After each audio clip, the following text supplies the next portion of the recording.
Hey juniors! Today we're going to start talking about the geography of the United States and what it looked like during colonial times. Before we get into that, let's just review for a second.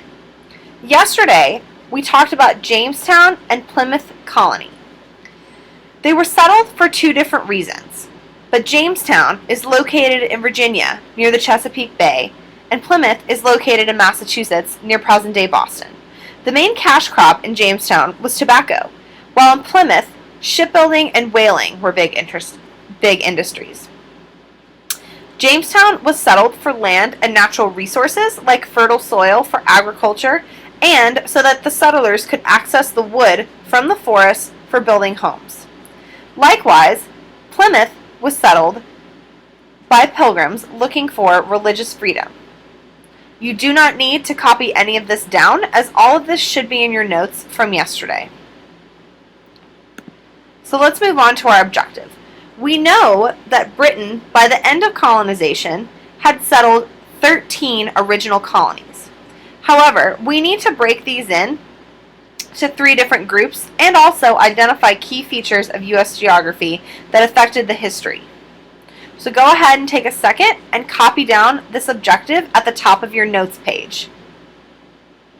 Feel free to pause the video if you need to. Alright, you may be wondering, as I was, why is geography important? Why am I learning about geography?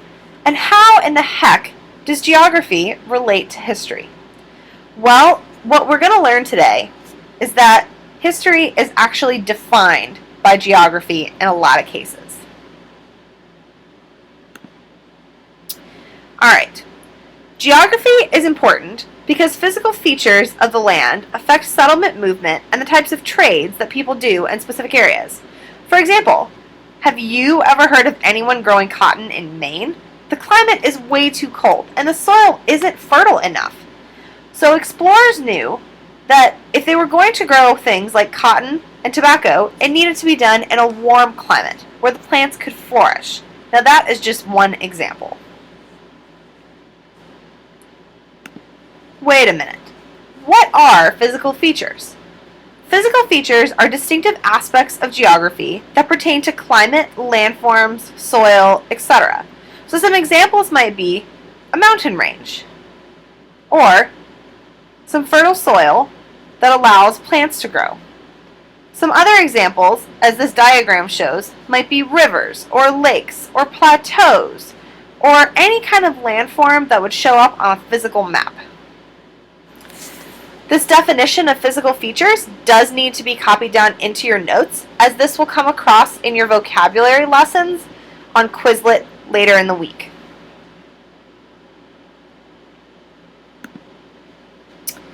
Alright, let's dive right into the geography of colonial America. And what better place to start than the 13 original colonies? Now, as we know, all of these 13 colonies were settled by the British, and they included Georgia, South Carolina, North Carolina, Virginia, Maryland, the tiny, tiny state of Delaware, Pennsylvania, New Jersey, New York, Connecticut, Rhode Island, Massachusetts, and New Hampshire. At this time, Maine has not been settled, so it is not part of the original 13 colonies. You do need to have a list of these colonies in your notes, so feel free to pause the video and write all of the names of these states down into your notes page. Alright, let's continue with the Appalachian Mountains, which are a system of mountains in eastern North America that range from about New York to North Alabama. These mountains served as a natural boundary for settlers in the colonies. You notice the 13 original colonies are all on the coast. There aren't any settlements past the Appalachian Mountains at this time, simply because the mountains were too difficult to get over. If you don't have proper resources, this is a huge task. So the settlers just stayed on the East Coast and allowed the Appalachian Mountains to serve as a natural barrier. The other reason that the settlers stayed on this side of the Appalachian Mountains is that this area over here, as well as the Canada region, was controlled by France and was thus enemy territory.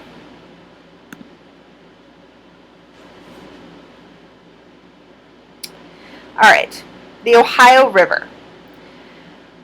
It's this blue line right here, and it runs from Pennsylvania, up here, to the edge of Missouri, down here, and it filters into the Mississippi River. The definition of the Ohio River does need to be copied down into your notes, so feel free to take a moment, pause the video, and copy down that definition.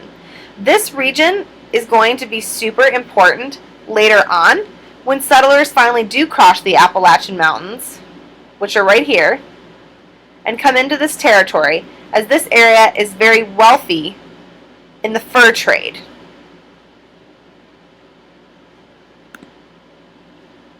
Okay, the Mississippi River. That is the largest and most famous river in the entire United States. You can see it runs down the middle of the country, starts in Minnesota, and comes all the way down to New Orleans. And you can see most waterways filter into it, like the Missouri and the Illinois, and we just said the Ohio River. The Mississippi River runs down the entire country and finally filters into the Gulf of Mexico in New Orleans, Louisiana, where we are today. Go ahead and take a moment and write down the definition of the Mississippi River, and feel free to pause the video if you need to. Okay, the Rocky Mountains. This is a mountain range that spans from western Canada to New Mexico in southwestern America. They're mostly famous in Colorado for hiking and for those kind of reasons. But this is one of the largest mountain ranges in North America, if not the largest. You do need to have this blurb about the Rocky Mountains copied down in your notes, so feel free to pause the video and take a second and do that. Alright, the Pacific Ocean. It's the largest ocean in the world, and it touches the west coast of North America. So this is the west coast of North America. And you can see it's super large because it goes from North America to Asia and Australia. And if you were to think about how long it would take on a plane, if I was in Los Angeles, which was right here, and I was flying to Australia, that would be about a 20-hour plane ride. Can you imagine? That's a whole lot of movies.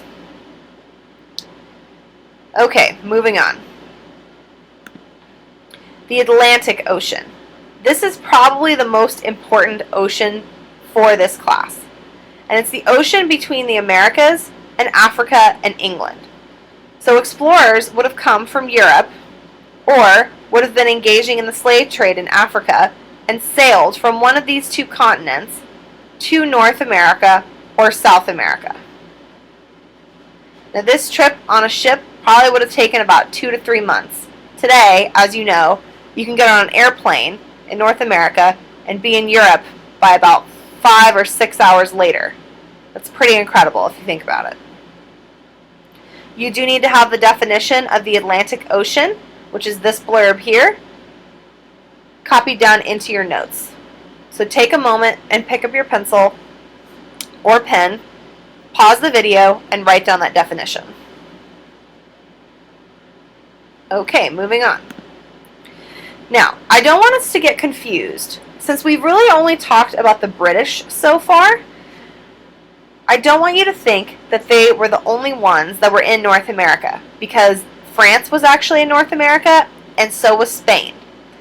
Now, France controlled Canada, which is this gray area, as well as the land between the Appalachian Mountains, which runs this way, and the Rocky Mountains, which are here. So this entire gray area, which France referred to as Louisiana Territory, stopped British settlers from moving into this land. As I said, the Appalachian Mountains served this barrier. So the British stayed near the East Coast while the French settlements were all in this gray area. Now, Spain was also in North America. Yes, I know. Can't believe there are 3 countries that are actually in North America, but it is true. Now, the Spanish controlled Florida, which is right here. You can see St. Augustine, that's northern Florida. And they also controlled present-day Mexico and Central America, as well as this area down here, which is part of South America. And they called it New Spain. So, just a refresher. The British were here. The Appalachian Mountains served as a barrier between the British and the French, and the Spanish were in Mexico, Central America, and present-day Florida. Notice also that New Orleans is in the gray, so it was controlled by the French during this time. But what about the British? Okay, again, let's not get confused. The only land that the British had in North America at this time was the 13 original colonies. However, this is a pretty good chunk of land, and it's also super important because it's right on the Atlantic Ocean. So they had access to all the trading that was going on between North America and Europe. Alright, where exactly is Jamestown in this whole situation? Well, remember we said it was located in Virginia near the Chesapeake Bay, but it's also on the Atlantic Ocean. So the area around here is very fertile. The soil is fertile, and that's why tobacco became such a big thing. They also were very large in trade. As you can see, it's right on the Atlantic Ocean. It would be very simple for a ship to come in from England, stop in Jamestown, and go right back out. Plymouth Colony, on the other hand, is located on the coast of Massachusetts. And it's near present-day Boston.